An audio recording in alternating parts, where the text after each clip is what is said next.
नमस्कार साथियों, स्वागत है आपका हमारे इस YouTube चैनल पर। मैं डॉक्टर प्रज्ञा युवराज मिश्रा। जैसा कि आप सभी जानते हैं, आपको स्वस्थ और सेहतमंद रखने की श्रृंखला की इस कड़ी में आपका जो सहयोग और प्यार हमें मिल रहा, उसके लिए हमारी तरफ से मनपूर्वक धन्यवाद। चलिए मिलते हैं एक ऐसे डिजीज से जो धीरे धीरे करके वैश्विक महामारी का रूप ले रही है। पूरी दुनिया में अकाल मृत्यु का सेकंड कारण कैंसर को बताया गया है।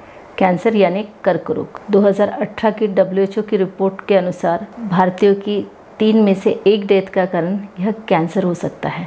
इस प्रकार धीरे धीरे बढ़ते इस वैश्विक महामारी को हम लोग किस तरह अपने कंट्रोल में ला सकते हैं, और इसके लिए सबसे पहले इसे समझना होगा। कर्क रोग यानी कैंसर, WHO के अनुसार इसकी डेफिनेशंस में बताया हुआ है कि सेल की एबनॉर्मल ग्रोथ को कैंसर कहा जाता है।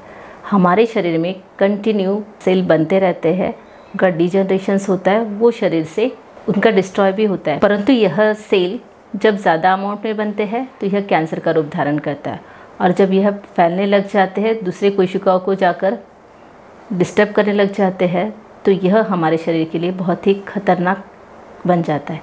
कैंसर के वैसे तो 4 स्टेज है, परंतु पहले 3 स्टेज ये ध्यान में ही आते नहीं हैं। चौथे स्टेज में ये डिटेक्ट होता है। इसीलिए अगर यह पहले ही डिटेक्ट हो गया तो इसे ठीक करना बहुत ही आसान है।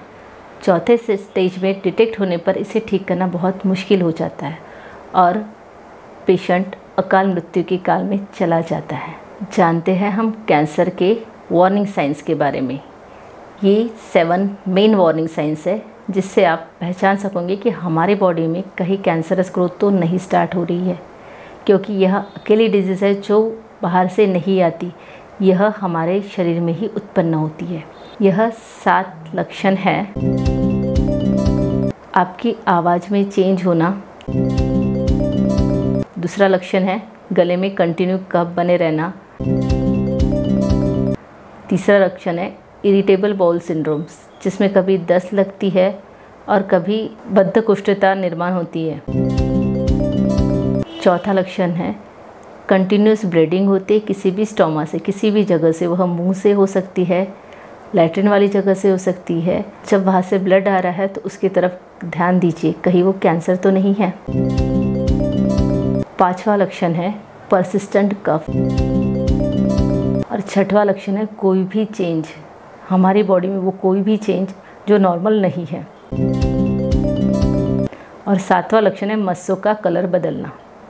बॉडी पे मस्से हुए और उसका कलर चेंज हो रहा है, यह वार्निंग लक्षण हो सकते हैं कैंसर के। इसके अलावा और भी पूर्व रूप है जो आपको बता सकता है कि कहीं आपको कैंसर तो नहीं है, जिस पर ध्यान देने की बहुत ज़्यादा ज़रूरत है। जैसे कहीं पर गांठों का बन जाना, और ये गांठों में बिना दर्द के ये गांठ बड़ी होना, मुंह के अंदर बनी हुई गांठों में कोई दुर्गंध आना, अचानक बहुत ज़्यादा वज़न कम होना, यह सारे सिम्टम्स हो सकते हैं कैंसर के, तो आपने जांच करवानी चाहिए। भारत में मुख्यतः 5 अंगों के कैंसर के मरीज़ पाए जाते हैं, जिसमें ओरल कैंसर यानी मुंह का कैंसर, गर्भाशय कैंसर यानी यूटेरस कैंसर, एनोरेक्टल कैंसर यानी गुदामार्ग का कैंसर, और हमारे इंटेस्टिन के ऑर्गन का कैंसर जैसे लीवर कैंसर।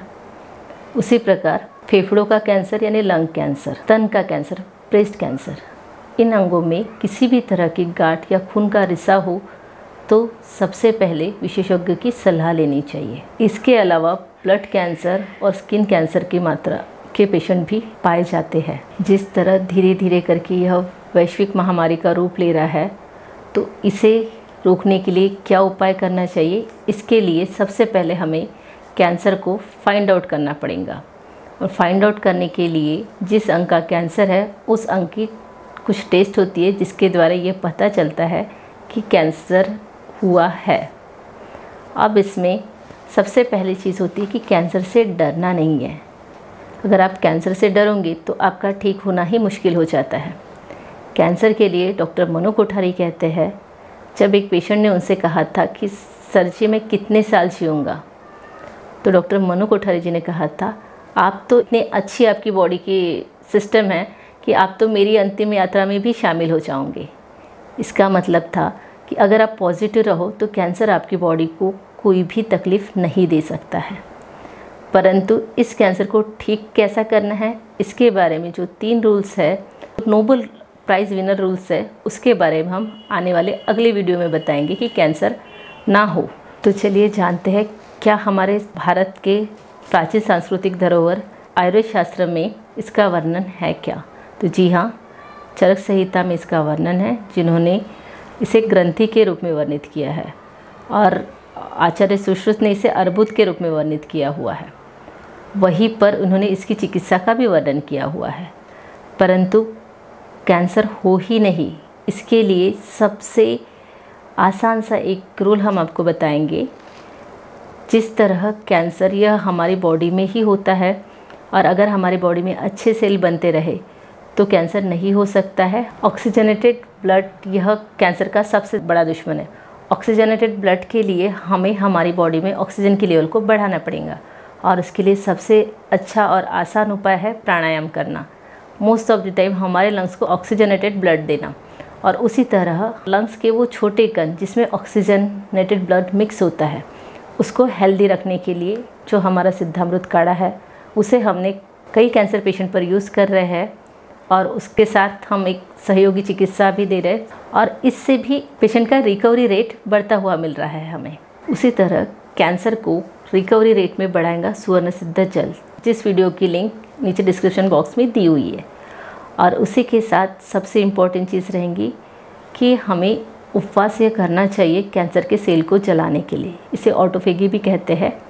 इसके कारण कैंसरस सेल होते हैं वो रैपिडली जलने लग जाते हैं। जिस प्रकार कैंसर के मरीज़ बढ़ते जा रहे हैं उसका प्रमुख कारण है आजकल का बढ़ता हुआ प्रदूषण और उसी के साथ कॉज है प्लास्टिक में बंद खाना, पानी। ये चीज़ें जब ये प्लास्टिक में खाना या पानी बंद होता है तो इसके नैनो पार्टिकल्स उस अनाज में या पानी में मिक्स होते हैं। इसमें एक हाइड्रोफोबिक एक्शन होती है जो इंटेस्टाइन में पानी को नहीं लेने देती है, जिससे हमें इंटेस्टाइनल कैंसर का खतरा बढ़ते जाता है।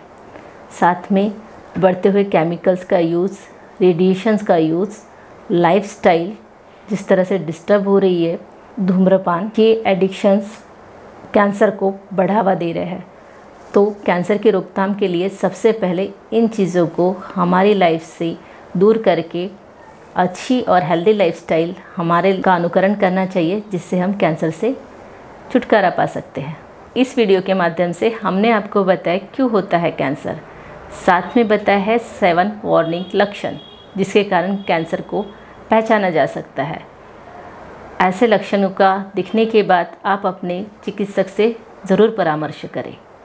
वैश्विक महामारी का रूप लेती इस बीमारी की रोकथाम के लिए जो उपाय है, तो उससे बचने के तरीकों के बारे में हम लेकर आएंगे बहुत ही जल्द नया वीडियो। हमारे साथ अब तक के बने रहने के लिए आप लोगों का मनपूर्वक धन्यवाद। सब्सक्राइब कीजिए हमारे चैनल को और बेल आइकॉन को दबाइए हमारी लेटेस्ट वीडियो सबसे पहले देखने के लिए।